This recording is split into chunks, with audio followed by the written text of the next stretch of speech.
Bismillahirrahmanirrahim. Assalamualaikum warahmatullahi wabarakatuh. Pada kesempatan kali ini, saya akan membahas tentang penyusunan bahan ajar dan topik penilaian bahan ajar, di mana materi kali ini saya ambil dari materi Pekerti 2021 dari Dr. Syihabuddin Said, MSI. Tujuan dari materi kali ini adalah peserta dapat memahami teknik penyusunan dan pengembangan bahan ajar, serta peserta dapat memahami pengembangan evaluasi dan rubrik penilaian. Pokok bahasan dari pertemuan kali ini adalah teknik penyusunan buku sebagai bahan ajar. Yang kedua, tahap pengembangan dan penyusunan buku sebagai bahan ajar. Yang ketiga, lembar evaluasi bahan ajar dan rubrik kriteria penilaian. Ya, kita mulai dari pokok bahasan yang pertama, yaitu teknik penyusunan bahan ajar dari buku atau dari media cetak. Beberapa ketentuan dalam teknik penyusunan bahan ajar cetak antara lain, yang pertama adalah judul atau materi yang disajikan dalam bahan ajar harus memuat kompetensi dasar atau materi pokok yang dicapai oleh peserta didik selama mengikuti proses pembelajaran. Yang kedua, menyusun bahan ajar cetak setidaknya ada 6 hal yang perlu dipahami, yaitu yang pertama, susunan tampilan bahan ajar harus jelas dan menarik. Pada aspek susunannya, bahan ajar cetak sebaiknya disusun dengan urutan yang mudah, judul yang singkat dan padat, terdapat daftar isi, struktur kognitif yang jelas, serta terdapat rangkuman dan tugas untuk pembaca, atau dalam hal ini peserta didik.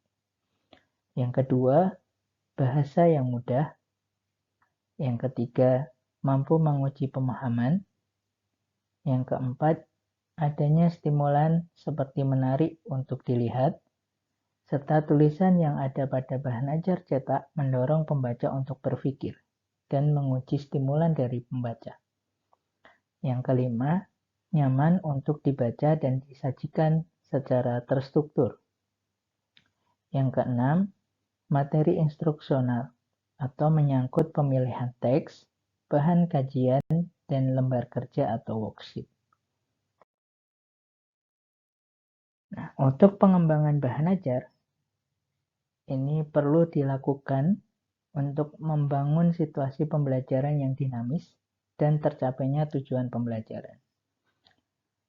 Saat pembelajaran dilaksanakan, hendaknya seorang tenaga pendidik yang profesional, atau dalam hal ini dosen, harus memahami yang pertama adalah pemilihan bahan pembelajaran dan media pembelajaran serta alat evaluasi yang akan digunakan.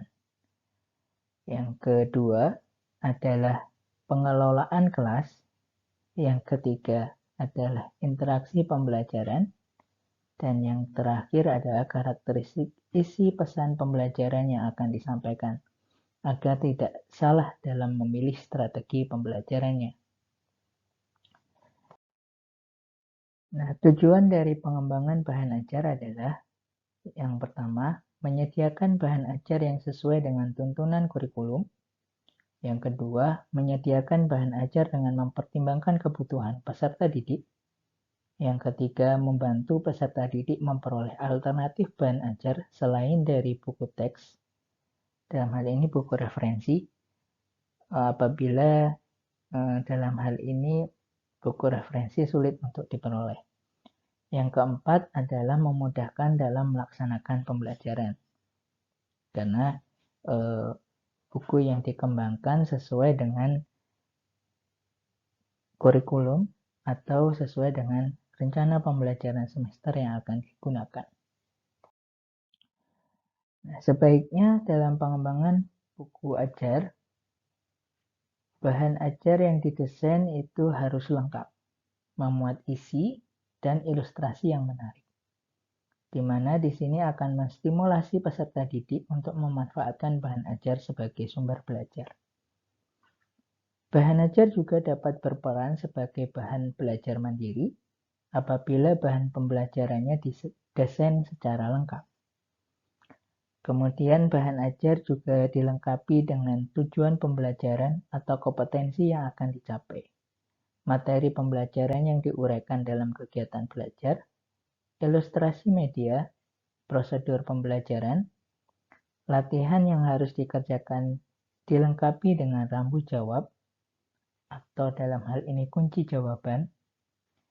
Kemudian tes formatif dilengkapi dengan kunci jawaban. Kemudian ada umpan balik dan daftar pustaka. Prinsip pengembangan bahan ajar ada 3, yaitu relevansi atau kesesuaian. Dalam hal ini, bahan ajar harus relevan dan memiliki keterkaitan dengan pencapaian CP atau capaian pembelajaran. Yang kedua adalah konsistensi, di mana konsistensi ini adalah konsistensi antara bahan ajar dengan capaian pembelajaran yang harus dikuasai oleh mahasiswa atau peserta didik. Misalnya, CP atau capaian pembelajaran yang harus dikuasai mahasiswa ada 4, maka bahan ajar yang harus diajarkan juga harus meliputi 4 capaian pembelajaran tadi. Yang ketiga, adekuasi atau dalam hal ini kecukupan. Di mana di sini bahan ajar harus cukup memadai dalam membantu mahasiswa menguasai CP yang diajarkan. Serta bahan ajar tidak boleh terlalu sedikit dan juga tidak boleh terlalu banyak. Langkah pemilihan dalam menentukan sumber bahan ajar. Yang pertama adalah mengidentifikasi CP atau capaian pembelajaran yang menjadi acuan atau rujukan pemilihan bahan ajar. Kemudian dilanjutkan dengan mengidentifikasi jenis-jenis materi bahan ajar. Kemudian dilanjutkan dengan memilih bahan ajar yang relevan dengan capaian pembelajaran yang telah teridentifikasi. Dan akhirnya kita harus memilih sumber bahan ajar yang sesuai.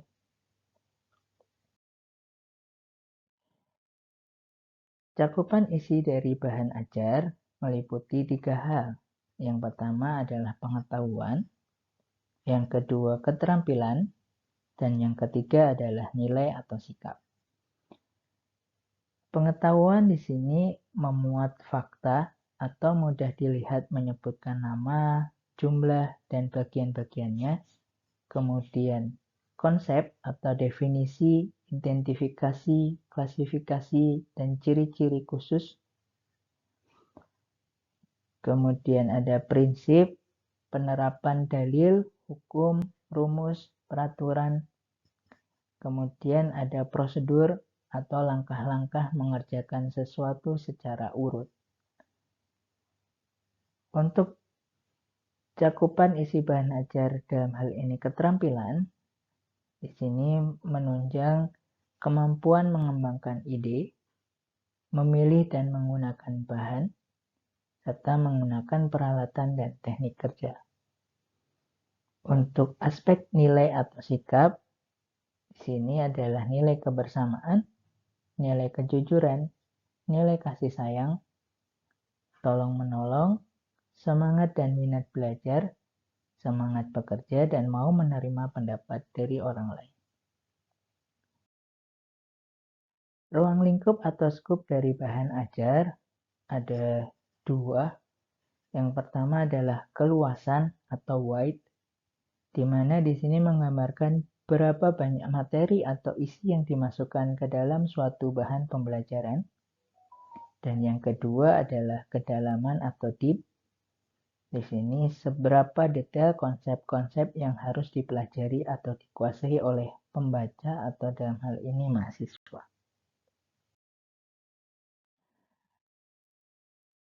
Urutan bahan ajar atau sequence dari bahan ajar bisa kita tetapkan berdasarkan pendekatan prosedural, yaitu menggambarkan langkah-langkah secara urut sesuai dengan langkah-langkah melaksanakan suatu tugas, dan pendekatan hierarkis atau menggambarkan urutan yang berjenjang dari mudah kemudian ke aspek yang sulit, atau dari yang sederhana kemudian menuju ke hal yang lebih kompleks. Teknik penyusunan bahan ajar atau buku daras. Ini buku ajar atau buku daras adalah buku teks yang digunakan sebagai standar pada mata kuliah atau pembelajaran tertentu. Bahan ajar memiliki karakteristik. Yang pertama adalah sumber materi ajar. Yang kedua, referensi buku mata kuliah atau pembelajaran tertentu. Yang ketiga, disusun sistematis dan sederhana. Serta yang terakhir adalah terdapat penunjuk pembelajaran atau terdapat petunjuk untuk pembelajaran. Nah, isi buku ajar itu harus dilihat dari aspek keamanan nasional, di mana di sini isi, cara penyajian, bahasa, dan ilustrasi dalam buku ajar itu harus selaras dan tidak bertentangan dengan peraturan perundang-undangan yang berlaku. Serta isi buku ajar harus kita buat atau memperhatikan beberapa faktor dalam menyusun isi buku pembelajaran. Sebaiknya memuat sekurang-kurangnya bahan pembelajaran minimal yang harus dikuasai oleh mahasiswa atau peserta didik. Kemudian isi buku ajar juga harus sesuai dengan kurikulum yang berlaku, relevan dengan tujuan mata pembelajaran, memiliki nilai kebenaran ditinjau dari struktur keilmuan, sesuai dengan perkembangan ipteks, dan kedalaman serta keluasan isi buku sesuai dengan jenjang pendidikan.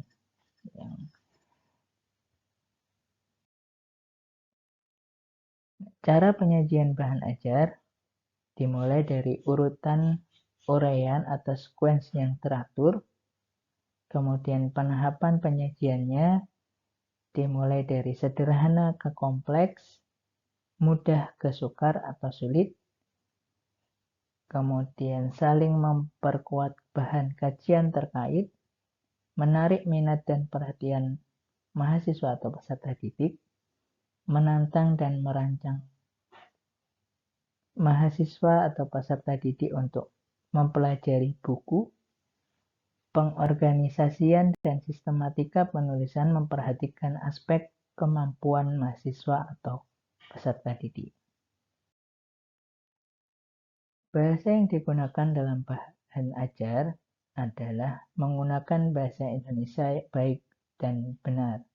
Dalam hal ini berarti kalimatnya harus baku. Kemudian kalimat yang digunakan sesuai dengan tingkat kematangan dan perkembangan mahasiswa atau peserta didik. Istilah, kosakata, dan simbol-simbol dapat mempermudah pemahaman mahasiswa atau peserta didik dan menggunakan transliterasi yang telah dibakukan. Ilustrasi yang digunakan dalam bahan ajar yang pertama harus relevan dengan isi buku bahan ajar, tidak mengganggu kesinambungan antar kalimat, antar paragraf, dan bagian dari keseluruhan isi buku, merupakan bagian terpadu dari keseluruhan isi buku. Kemudian ilustrasi juga harus jelas, baik, dan esensial untuk membantu mahasiswa atau peserta didik dalam memahami konsep yang diajarkan. Secara sistematis, kerangka dan langkah menulis buku ajar dimulai dari menyusun rencana pembelajaran semester atau RPS, di mana sebagai acuan proses pembelajaran atau RPS ini digunakan sebagai acuan proses pembelajaran mata kuliah atau pembelajaran. Kemudian RPS juga sebagai materi atau substansi buku ajar. RPS juga memuat capaian pembelajaran mata kuliah, sub capaian pembelajaran mata kuliah, di mana di sini sebagai sasaran tujuan yang ingin dicapai dalam buku ajar. Kemudian yang kedua, memulai dengan menyusun outline, di mana outline ini berisi pendahuluan, bagian isi, bagian akhir, dan perlengkapan dari buku ajar. Bagian pendahuluan atau pendahuluan ini adalah deskripsi mata kuliah atau minimal memuat deskripsi mata kuliah, capaian pembelajaran mata kuliah, dan sub capaian pembelajaran mata kuliah. Kemudian ada petunjuk penggunaan bahan ajar, serta kompetensi prasyarat dari mata kuliah. Apabila memang buku ajar ini digunakan dalam mata kuliah yang berada di semester 2, 3, dan seterusnya. Di mana biasanya mata kuliah di semester-semester tersebut memerlukan kompetensi prasyarat. Kemudian bagian isi dari buku ajar biasanya memuat judul atau topik pembelajaran, kemudian uraian tentang tujuan kegiatan pembelajaran, materi pembelajaran yang sesuai dengan topik pembelajaran. Di sini diikuti dengan contoh atau kasus, serta gambar, grafik, atau ilustrasi yang lainnya. Kemudian berisi juga kesimpulan dari materi pembelajaran, tugas, dalam hal ini untuk mengetahui feedback dari mahasiswa. Kemudian ada evaluasi atau tes formatif, dan ada kunci jawaban. Di mana jumlah bab biasanya akan sesuai dengan jumlah kegiatan pembelajaran dalam mata kuliah. Kemudian bagian akhir dari buku ajar itu berisi daftar pustaka, glosarium atau daftar singkatan kata, kemudian ada indeks, lampiran, dan biografi dari penulis. Di mana di sini biasanya glosarium ini diwajibkan ada apabila kita gunakan sebagai bahan untuk mengajukan peningkatan jabatan fungsional atau juga untuk beban kinerja dosen, di mana di sini dinilai untuk dosen. Kemudian untuk perlengkapan buku ajar biasanya ini terdiri dari cover atau judul besar buku. Kemudian ada lembar persembahan. Di sini sesuai dengan kebutuhan apabila dibutuhkan. Kemudian ada kata pengantar dan daftar isi. Nah, kita masuk ke pokok bahasan yang ketiga, yaitu mengembangkan evaluasi atau penilaian dari bahan ajar. Penilaian adalah mengambil suatu keputusan terhadap sesuatu yang dinilai ukuran baik dan buruknya. Penilaian bersifat kualitatif atau pernyataan naratif dalam kata-kata. Kemudian penilaian terhadap bahan ajar sangat penting untuk memperbaiki kualitas bahan ajar, di mana bahan ajar yang berkualitas itu menjadi sumber belajar peserta didik yang dapat menunjang keberhasilan belajar. Penilaian adalah bagian dari proses pembelajaran sebagaimana siklus sebagai berikut, di mana paradigma dari kurikulum sebagai sebuah program itu dimulai dari rancangan, kemudian pembelajaran atau proses pembelajaran, dan luaran. Di mana evaluasi program pembelajaran itu dilakukan dari proses rancangan, kemudian di pembelajaran, dan di luaran. Jadi proses evaluasi itu akan kita lakukan selama proses pembelajaran ini dilakukan, ya, mulai dari rancangan, pembelajaran, dan luaran. Nah, penilaian juga terhadap bahan ajar ini juga dapat memperbaiki kebutuhan belajar mahasiswa sesuai dengan konteks mata kuliah. Ya, di mana di sini kita identifikasi dari capaian pembelajaran yang dibebankan pada mata kuliah, kemudian dilakukan dari analisis kebutuhan belajar mahasiswa, kemudian membuat analisis pembelajaran, dan merumuskan kinerja hasil belajar mahasiswa dan indikator serta kriteria penilaiannya. Kemudian kita lanjutkan dengan mengembangkan instrumen penilaian, lalu mengembangkan bentuk metode, strategi, dan pembelajaran dan menyusun RPS, kemudian mengembangkan dan menyusun materi pembelajaran, kemudian kita kembangkan dan menyusun evaluasi formatif pembelajaran untuk mendapatkan rancangan dan menyusun evaluasi sumatifnya untuk kita lakukan perbaikan yang nantinya akan masuk lagi ke bagian rancangan.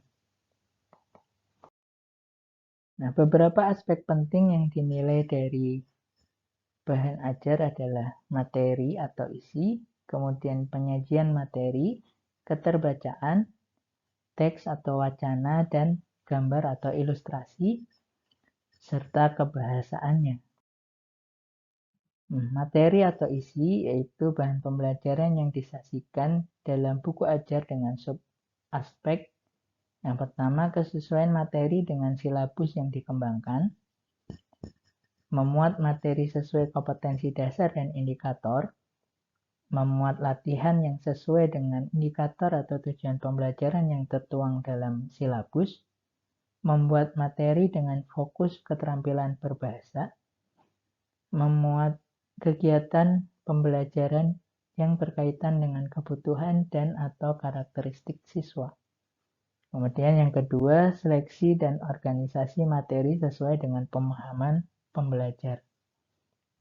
Di sini harus memuat kosakata dan struktur yang frekuensinya tinggi, memuat kosakata dan struktur yang berkaitan dengan isi teks tulis atau lisan, memuat kosakata dan struktur yang berkaitan dengan pengalaman pembelajar, dan memuat latihan yang diurutkan dari hal yang mudah ke sulit atau sederhana ke kompleks.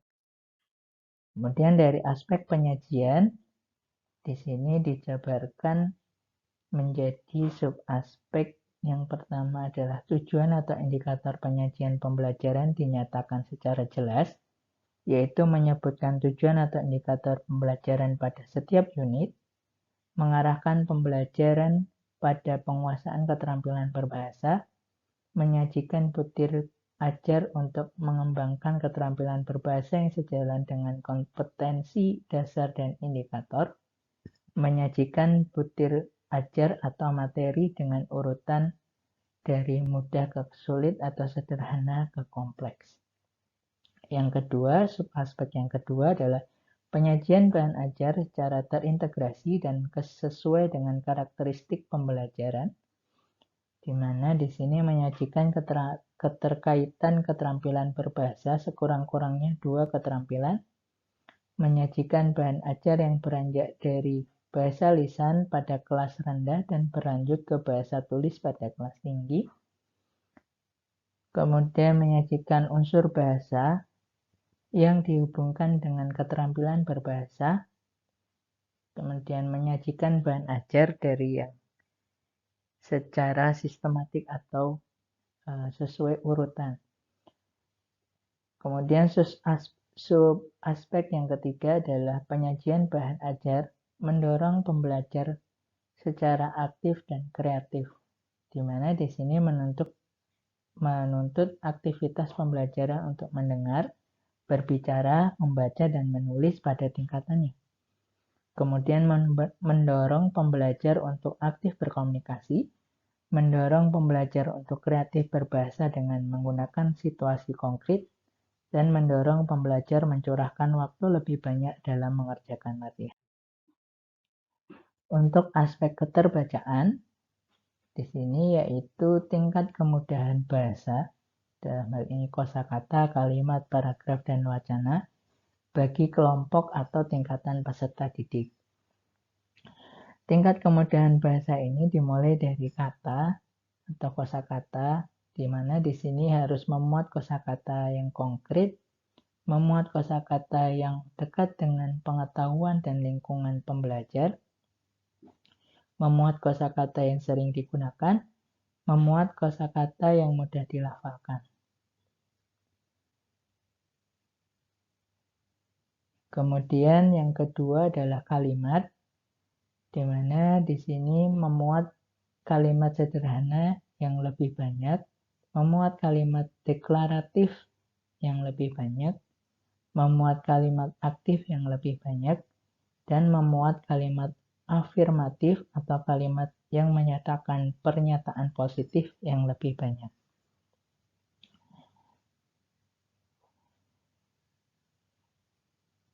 Kemudian untuk sub aspek paragraf, di sini paragraf harus memuat paragraf deduktif yang lebih banyak, memuat paragraf yang terstruktur dengan baik, kemudian memuat paragraf yang menunjukkan hubungan makna, kemudian memuat paragraf yang saling berhubungan dengan baik. Kemudian untuk sub aspek teks atau wacana, di sini harus memuat wacana deskripsi yang lebih banyak, mengandung wacana berbentuk prosedur, mengandung wacana yang terstruktur, dan mengandung wacana yang berkaitan dengan kebutuhan pembelajar. Untuk aspek teks atau wacana dan gambar atau ilustrasi, di sini isi teks atau wacana tidak mengarah pada agama atau keyakinan tertentu. Isi teks atau wacana tidak mengarah pada latar belakang suku tertentu. Isi teks atau wacana tidak mengarah pada strata sosial tertentu. Dan isi teks atau wacana tidak mengarah pada gender tertentu. Untuk aspek kebahasaan, yaitu sarana penyampaian dan penyajian bahan yang menjadi ukuran kualitas belajar atau kualitas bahan ajar. Yang pertama harus memenuhi teks menggunakan tata bahasa yang tepat. Yang kedua, instruksi harus jelas dan mudah dipahami. Yang ketiga, instruksi menggunakan struktur yang tepat. Dan yang terakhir atau yang keempat adalah latihan yang dikembangkan menggunakan tata bahasa yang baik dan benar serta baku secara tata bahasa. Untuk validasi kelayakan bahan ajar yang dikembangkan, ini dilakukan dengan cara yang pertama, uji coba keterbacaan atau readability bahan ajar. Kemudian yang kedua, penilaian bahan ajar secara keseluruhan oleh penggunaan sasaran atau penilaian bahan ajar oleh pengguna. Kemudian yang ketiga adalah uji terhadap capaian skor hasil belajar dari pengguna. Proses evaluasi bahan ajar dimulai dari komponen kelayakan isi, mencangkup kesesuaian dengan kompetensi yang ingin dicapai, kesesuaian dengan perkembangan peserta didik, kesesuaian dengan kebutuhan bahan ajar, kebenaran substansi materi pembelajaran, manfaat untuk penambahan wawasan, dan kesesuaian dengan nilai moral dan nilai-nilai sosial. Komponen kebahasaan ini harus mencangkup keterbacaan, kejelasan informasi, kesesuaian dengan kaidah bahasa Indonesia yang baik dan benar, serta pemanfaatan bahasa secara efektif dan efisien.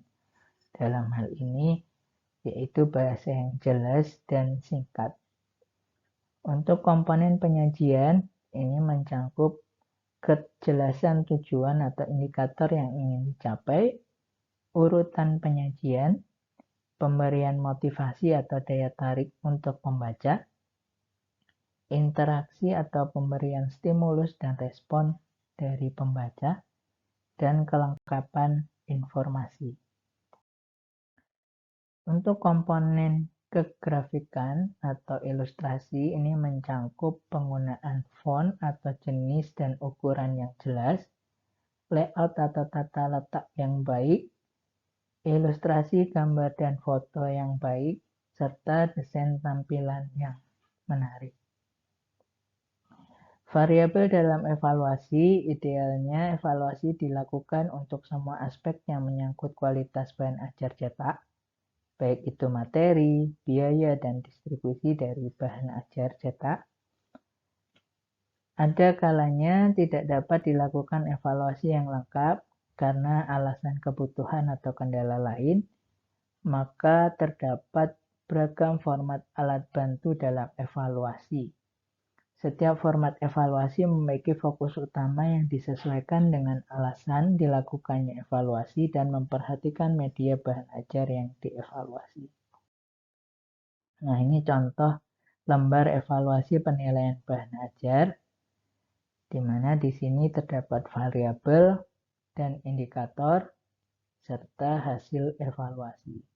Di mana di sini variabelnya berupa kecermatan isi, ketepatan cakupan isi, ketercenaan, penggunaan bahasa, dan perwajahan atau tampilan dari bahan ajar. Di mana di sini ada indikator-indikator yang jelas untuk menilai atau mendapatkan hasil evaluasi dari variabel-variabel yang sudah disebutkan tadi. Nah, dari tabel evaluasi di atas, kita dapat melakukan analisis penilaian.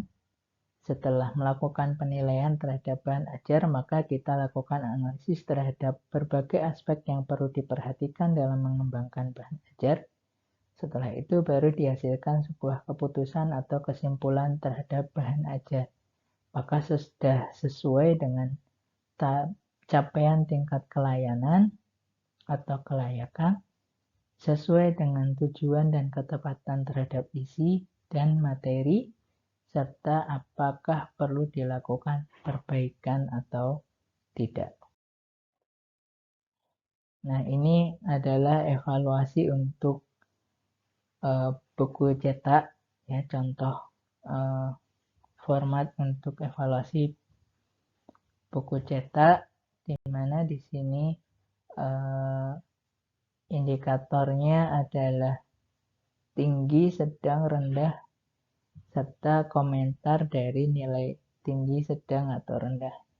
Di mana di sini rating yang dibahas adalah kesesuaian dengan kurikulum, akurasi dan kebaharuan, kejelasan dan ketepatan bahasa, menimbulkan atau menjaga motivasi pembaca, partisipasi pembelajar, kualitas teknik, bukti efektivitas, bebas bias atau rancu, panduan penggunaan, kesesuaian tingkat baca, kejelasan pengorganisasian, dan daftar isi atau indeks.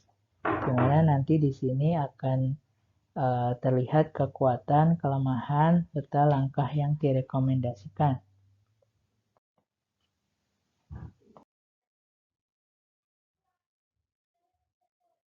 Kemudian ini evaluasi untuk foto, gambar, poster, dan kartun. Ya, sama, nanti kita akan dapatkan kekuatan, kelemahan, serta langkah rekomendasi yang kita lakukan untuk evaluasi. Nah, kita sudah sampai di penutup atau kesimpulan, di mana di sini pengembangan buku ajar atau daras itu harus sesuai dengan kurikulum dan dinamika yang ada. Serta evaluasi buku ajar itu diperlukan untuk menghasilkan desain bahan ajar yang baik dan akan meningkatkan kualitas pembelajaran dalam capaian pembelajaran. Ya. Nah, itu saja untuk materi atau jumpa kita kali ini. Akhirul kalam. Terima kasih. Wassalamualaikum warahmatullahi wabarakatuh.